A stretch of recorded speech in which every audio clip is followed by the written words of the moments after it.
Good morning friends, welcome to my YouTube channel math से Vikas sir के इस class में आप सभी का हार्दिक स्वागत है। जैसे कि हम लोग एनटीपीसी के प्रीवियस क्वेश्चंस कर रहे थे, इसमें हम लोग 7 जनवरी और 2021 का क्वेश्चन कर रहे थे, जिसमें 6 क्वेश्चन हो गया था। आज से हम 7वां क्वेश्चन कर 7 के आगे क्वेश्चन कर रहे हैं, ठीक है ना। 6 क्वेश्चन हुआ, 7वां क्वेश्चन 7 नंबर क्वेश्चन कर रहे हैं। देवेश हर दिन अपने घर से सुबह 7 बजे निकलता है और सुबह 8:30 बजे ऑफिस पहुंचता है। मतलब कोई देवेश नाम का आदमी है जो अपने घर से 7 बजे निकलता है, ठीक है। 7 बजे निकलता है और 8:30 में ऑफिस पहुंच जाता है। मतलब 8:30 में ऑफिस पहुंच जाता है, 1.5 घंटा में वो ऑफिस पहुंच जाता है।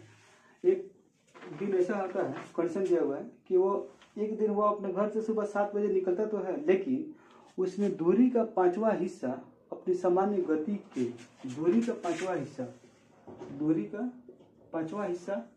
अपनी सामान्य गति से मैंने स्पीड का 5/6 से पूरा किया, ठीक है। दूरी का 5वां हिस्सा 5/6 के स्पीड से वो पूरा किया। फिर कर रहा है और बाकी जो दूरी बचा 1/5 है, तो 4/5 दूरी बचेगा। इसका जो कर है ये 6/5 ये स्पीड से, ये डिस्टेंस है, ये स्पीड से उसने दूरी को पूरा किया, शेष बाकी दूरी को, ठीक है ना। तो इसको हम क्या कर सकते हैं, यहाँ 1/5 है, या 4/5 है, ये टोटल डिस्टेंस यहाँ 5 मिनट मान लेते हैं, ठीक है। टोटल डिस्टेंस 5 मिनट मान लेते हैं। इसका स्पीड क्या कर लेते हैं, यहाँ पे 5/6 है, यहाँ 6/5 है। जो नीचे दिया हुआ ना 6 और 5 दोनों के एलसीएम में लेते हैं 30। 6 और 5 के एलसीएम में लेते हैं 30, और इसे 30 से मल्टीप्लाई कर देते हैं तो क्या हो जाएगा 6 तो 6 यानी कि 25। यहाँ से करते हैं अगर 30 तो 5 6 यानी कि 36। अगर उसका एक्चुअल स्पीड अगर मान लेते हैं हम, एक्चुअल जो स्पीड हो उसका, ये हाइपोथेटिकल बस मान रहे हैं। अगर एक्चुअल स्पीड उसका अगर 30 किलोमीटर/आवर है, ठीक है, इतना हम मान रहे हैं 30 है। तो इस स्पीड से वो पहले न चलकर इस स्पीड से अब चल रहा है। मतलब 1/5 हिस्सा जो है ये 25 से चल रहा है। 30 चलना चाहिए लेकिन 25 से चल रहा है, और जो बाकी डिस्टेंस है 4/5 ये 30 से न चलकर 36 किलोमीटर प्रति घंटा के चाल से चल रहा है, ठीक है। ये चीज आपको यहाँ से ये कर देने से ना थोड़ा सा यहाँ से कैलकुलेशन थोड़ा सा आसान हो जाएगा, मतलब फास्ट हो जाएगा, ठीक है। और इसके लिए पूछ रहे हैं जो पूरा किया तो उस दिन देवेश लगभग कितने बजे ऑफिस पहुंचा। तो उस दिन जो ये क्वेश्चन लगाया है, तो उसको देवेश को ऑफिस पहुंचने में कितना समय लगा, कितना बजे ऑफिस पहुंचा होगा, ये निकालना है। तो सबसे पहले हम क्या करते हैं, पहला भाग कितना है, एक टोटल 5 है, इसका एक भाग है। तो यहाँ से हम क्या निकालेंगे, टाइम निकाल लेते हैं। टाइम निकालने के लिए क्या कर सकते हैं, एक भाग है यानी कि 1 यूनिट डिस्टेंस है, इसका स्पीड कितना है, पहले का स्पीड कितना है 25, बचे कितना भाग 4, डिस्टेंस के 4 भाग बचा। टाइम का फॉर्मूला नहीं होता है ना, टाइम बराबर क्या होता है डिस्टेंस बटे का स्पीड, ये फॉर्मूला होता है। तो इसी के हिसाब से निकाल रहे हैं। और फिर अब कितने यूनिट टाइम बचा है 4, और इसकी स्पीड क्या है 36। ये तो नहीं कटने वाले, लेकिन ये कट जाएगा 4 1/9, मतलब 1 का 25 और प्लस 1/9, ठीक है। अब इसको ऐड कर लेते हैं, तो 9 प्लस का 25 बटे 25 गुना 9 यानी कि 225, ठीक है। या इसको आप ऐसे ही लिखिए पहले, ठीक है। ये हो जाएगा 25 और 9 34 बटेगा 25 गुने का 9। ये तो घंटा में है ना, ये किलोमीटर प्रति घंटा में था, ये घंटा में था। तो इसको हम क्या कर लेते हैं, मिनट में चेंज कर लेते हैं, ठीक है। 60 से मल्टीप्लाई कर देते हैं तो क्या हो जाएगा मिनट, ये तो आवर में था, ये भी आवर में है, इसको मिनट में चेंज कर लिए। और कटाते हैं तो 5 से 5 बचे 25, ये 5 से कटेगा 12, और कटेगा 3 से कटेगा 3 3 और ये जगह 3 चौका 12, अब नहीं कटेगा, ठीक है। ये 15 हो गया, ये हो जाएगा कितना 4 चौका 16 और 4 3 12 1 13 136 और 5 3 15। इसको कटाएंगे तो 15 9 135, 15 से कटाएंगे तो 15 9 135 और एक बचेगा यानी कि 10।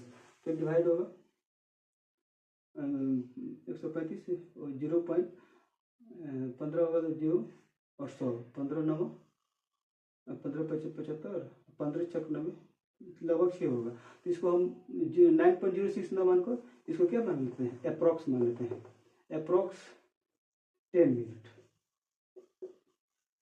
यानी कि उसको 10 मिनट क्या लगेगा, एक्स्ट्रा लगेगा उसको। यानी कि वो पहले 8:30 में पहुंच रहा था, तो अब कितना पहुंचेगा, 8:40 में पहुंचेगा। तो यही इसका आंसर है, यानी कि इसमें 10 मिनट और एक्स्ट्रा लगेगा। यानी कि अब आज मतलब इस कंडीशन को फॉलो करने के बाद वो 8:40 में अपने ऑफिस पहुंचेगा। ये आपका आंसर हो जाएगा, ठीक है ना। बाकी कुछ नहीं है। यहाँ पे कर रहा है 1/5 डिस्टेंस को, मतलब 5वां हिस्सा वो 5/6 अपने सामान्य जो समय गति है, स्पीड है, उससे चल रहा है। फिर बाकी जो डिस्टेंस है 4/5 हिस्सा वो 6/5 से चल रहा है। तो यहाँ पे डिस्टेंस ही मान लिए है, यहाँ से स्पीड मान लिए, डिस्टेंस मान लिया 5 मिनट, यहाँ से 4 मिनट बच गया। यहाँ स्पीड मान लिए 30, तो यहाँ 25 से चलेगा, यहाँ 36 से चलेगा। बाकी इसको कैलकुलेट कर लिए, ये हो गया आपका। समझ में ना, एक बार रिपीट करके देख लीजिएगा, समझ में आ जाएगा।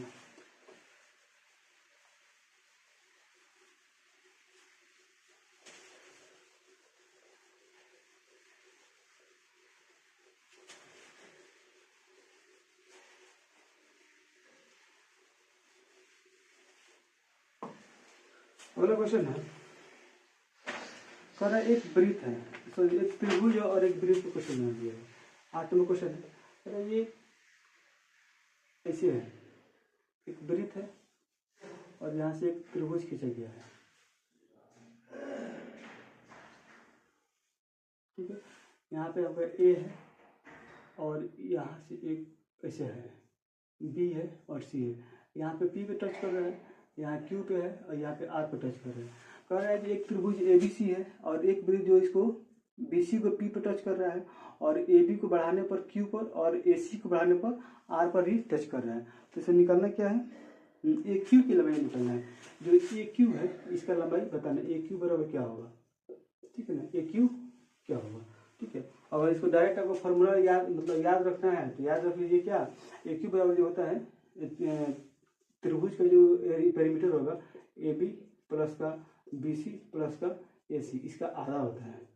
या ए क्यू का है तो या ए आर का है तो दोनों का वैल्यू वही होता है। लेकिन ये होगा कैसे, ये देख लेते हैं, ठीक है।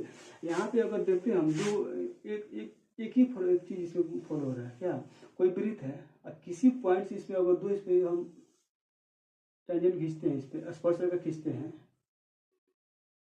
ठीक है ना। अगर मान लीजिए ये ए है, ये पी है, ये क्यू है, तो ए पी जो है ए क्यू के बराबर होगा। ये चीज बस कॉन्सेप्ट इसमें आपको ध्यान देना है। ए पी कोई भी जो है वृत्त है, उसी एक पॉइंट से उसको स्पर्शरेखा खींचने पर दोनों क्या होते हैं, बराबर होते हैं। यहाँ से हम क्या लिख सकते हैं, ए क्यू और ए आर बराबर लिख सकते हैं, ए क्यू बराबर ए आर बराबर होगा, क्योंकि एक ही पॉइंट है दोनों। फिर उसी तरह बी से देखते हैं तो बी क्या लिख सकते हैं, जो बी क्यू है बी क्यू बी पी के बराबर है। उसी तरह यहाँ से देखते हैं सी पी सी आर के बराबर है। इस नियम से अब करना क्या है, हम को निकालना है ए क्यू के वैल्यू निकालना है, ए क्यू का वैल्यू निकालना है, ए क्यू निकालना है, हाँ ए क्यू ही निकालना है। अब इसको हम ऐड कर लेते हैं, A Q B C plus A C, A Q plus A R अगर निकाल लेते हैं, इसको ऐड कर लेते हैं, इसको रख करते हैं।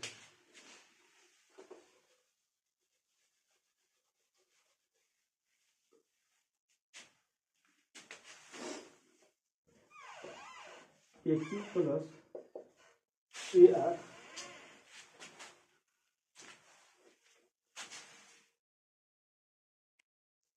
यहाँ से हम लिख सकते हैं A Q plus A are बराबर, ये क्या था, ये ए क्यू के लिए कह सकते हैं हम ए बी और प्लस का बी क्यू, क्योंकि यहाँ से ये भी एक वैल्यू होता है ना, ए क्यू के लिए लिख सकते हैं क्या, ए बी ए क्यू के लिए ए बी और plus B Q,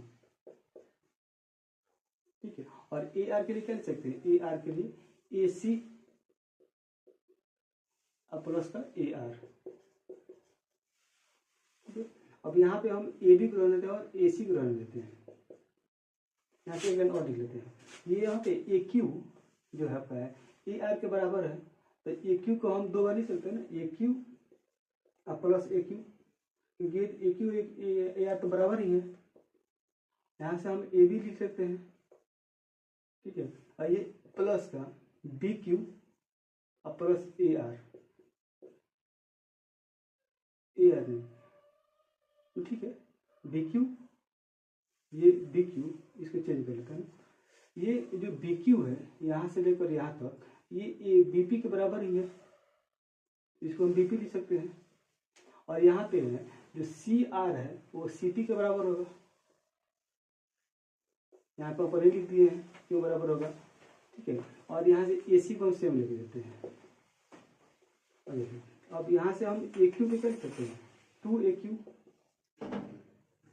A B को ए बी लिख दिए, बीपी जो पीसी, बीपी और जो पीसी क्या लिख सकते हैं, बीसी और प्लस का एसी। अब यहाँ से ए क्यू निकालना है, ए क्यू बराबर 1/2 और A B plus B C और प्लस का ए सी हो गया। ये आपका डायरेक्ट फॉर्मूला आ गया। इसी तरह हो गया, या तो आपको ए क्यू कहे या ए आर कहे, ए क्यू कहे या ए आर कहे, दोनों के लिए आपका यही चीज हो जाएगा, ठीक है। यहाँ पे ए क्यू कहे या आपका ए आर कहे, ए क्यू कहे या ए आर कहे, दोनों के लिए यही चीज हो जाएगी, दोनों के लिए एक ही चीज है, ठीक है ना। ये आप ये रिजल्ट भी आप याद रख सकते हैं या इसको आप इसे निकाल नहीं सकते हैं, ठीक है। अगला क्वेश्चन देखते हैं। नेक्स्ट क्वेश्चन है रेशियो क्वेश्चन है। कह दो संख्याओं का अनुपात 2:3 है, दोनों संख्याओं में 4 जोड़ने पर अनुपात 7:10 हो जाता है, ठीक है ना। दोनों संख्या में सेम चीज होती है। क्वेश्चन नंबर है आपका 9। कोई संख्या है 2 और 3 के अनुपात में है, 2 और 3 के अनुपात में, और दोनों में 4 जोड़ते हैं, इसका हो जा रहा है 7 और 10 का रेशियो हो जा रहा है, ठीक है ना। और इसमें भी 4 ऐड हो रहा है और इसमें भी 4 ऐड हो रहा है, ठीक है ना। इस टाइप का क्वेश्चन करें जब दोनों में सेम चीज ऐड हो ना, सेम अंक ऐड हो, तो इसके लिए एक चीज करते हैं क्या, दोनों का डिफरेंस देख लेते हैं, इसका डिफरेंस देख लेते हैं और इसका डिफरेंस देख लेते हैं। जब दोनों में सेम संख्या ऐड हो ना, तो क्या करते हैं, इसका डिफरेंस देख लेते हैं, कितने का डिफरेंस है, और इसका डिफरेंस देखते हैं। इसमें जो डिफरेंस है ना, उसकी डिफरेंस इसमें मल्टीप्लाई कर देते हैं, यानी कि 10 और 7 में जो डिफरेंस है 3 का डिफरेंस है, और इसमें हम 3 से मल्टीप्लाई कर देंगे, ठीक है। और इसमें जो डिफरेंस है 3 और 2 का डिफरेंस कितना है 1, इसमें 1 से मल्टीप्लाई कर देंगे। कब, जब दोनों में 4 का अंतर हो तब। ये आसान तरीका है। इसमें मल्टीप्लाई कर देंगे तो कितना हो जाएगा 6 और 9, इसमें करेंगे 7 और 10, एक से करेंगे तो। अब देखो यहाँ पे भी एक यूनिट का डिफरेंस मतलब वृद्धि हो रहा है, यहाँ पे भी 1 यूनिट हो रहा है, 6 1 7 9 1 10, ठीक है। और इसी 1 यूनिट का वृद्धि दिया हुआ है 4, तो यहाँ से इसी 1 यूनिट का वृद्धि दिया है 4, ठीक है। आप पूछ क्या रहा है इसमें, दोनों संख्याओं के बीच का अंतर क्या है, तो दोनों संख्या के बीच का अंतर यानी कितने अंतर है, 3 का अंतर है, यानी कि 1 यूनिट का वैल्यू आपका 4 है, इसलिए 3 यूनिट का वैल्यू कितना हो जाएगा 12, यानी कि 12 का दोनों में अंतर है, ठीक है। या आप ऐसे भी कर सकते हैं, इसको x और y बना सकते हैं, और 2 और 3 जो है 2 और 3 के रेशियो में है, तो इसको 2x और 3x मान सकते हैं, और दोनों में 4 का वृद्धि हो रहा है, और इसको वृद्धि करने के बाद 7/10 के रेशियो में हो जाएगा। इसको सॉल्व करेंगे तो इससे बन जाएगा, ठीक है। इसे भी बन सकता है, चाहे आप ये चाहें तो ऐसे भी सोच सकते हैं। और ये तरीका है ना, आपको एज का जब क्वेश्चन आएगा एज वाला, उसमें भी आप ये तरीका लगा सकते हैं, क्योंकि उसमें भी तो एज बढ़ता है, तो किसी का 4 साल बढ़ेगा तो जो रिलेटिव रहता है उसका 4 साल नहीं बढ़ेगा, तो वहाँ पे भी ज़्यादा आसान होता है। ये अप्रोच बेस्ट अच्छा अप्रोच है, इसको आप ग्रास्प कर सकते हैं, तो इसको कर दीजिए, ठीक है ना। नेक्स्ट क्वेश्चन है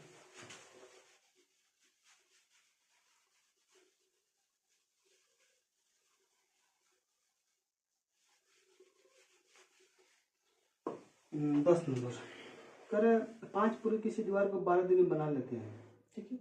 तो मूल दीवार से 50% अधिक दीवार 10 दिन में बनाने के लिए कितने पुरुषों की आवश्यकता होगी।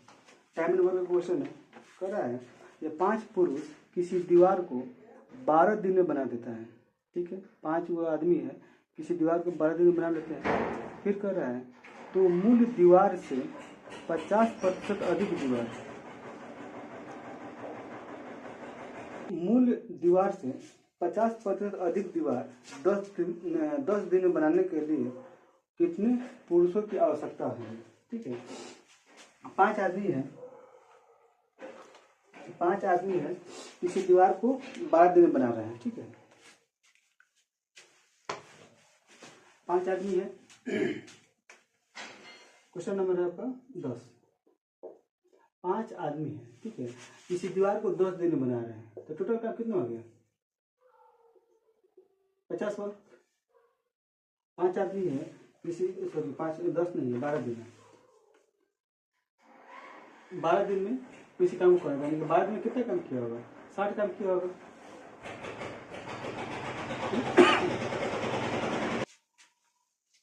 तो उसका टोटल काम कितना आ जाएगा, 60 काम हो जाएगा। अब कह रहा है जैसे 50% अधिक दीवार, यानी कि इससे 50% अधिक दीवार बनाना है, यानी कि 60 तो पहले ही कर रहा था, अब इसका 50% अधिक निकालने के लिए क्या हो जाएगा, मतलब इसका 50% अधिक करने के लिए, यानी कि 60 का 50% कितना होगा 2 जैसे, यानी कि 30, यानी कि 60 है 30 90। अब 90 काम करने के लिए इसका 50% अधिक मतलब 90 काम करने के लिए कर रहा है क्या, 10 दिन में बनाने के लिए कितने पुरुषों की आवश्यकता होगा, यानी कि इसको 10 दिन में बनाना है तो कितने पुरुषों की आवश्यकता होगा 9।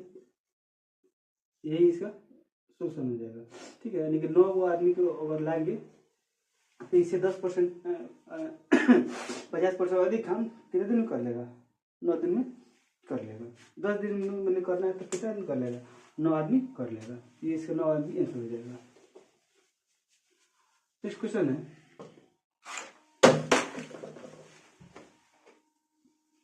ग्यारह नंबर, किसी कार्य के मूल्य में प्रति वर्ष 20% की दर से अवमूल्यन होता है। अवमूल्यन होता है मतलब डिवैल्यूएशन होता है, उसका मतलब प्राइस घट रहा है 10% 20% की दर से।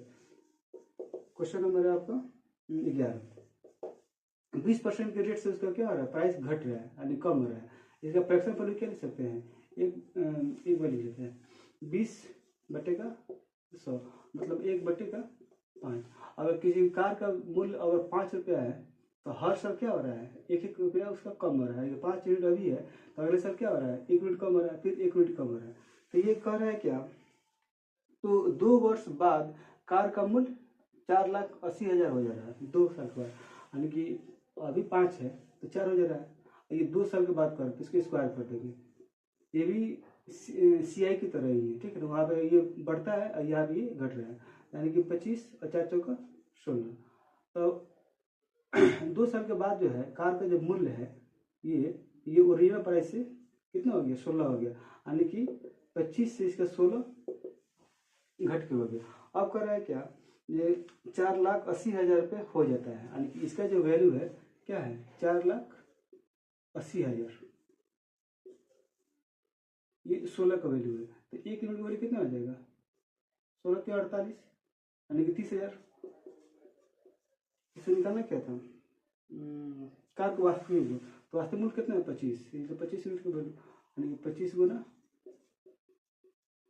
30,000, 25 3 75 7,50,000, ये इसका प्रारंभिक मूल्य होगा, ठीक है।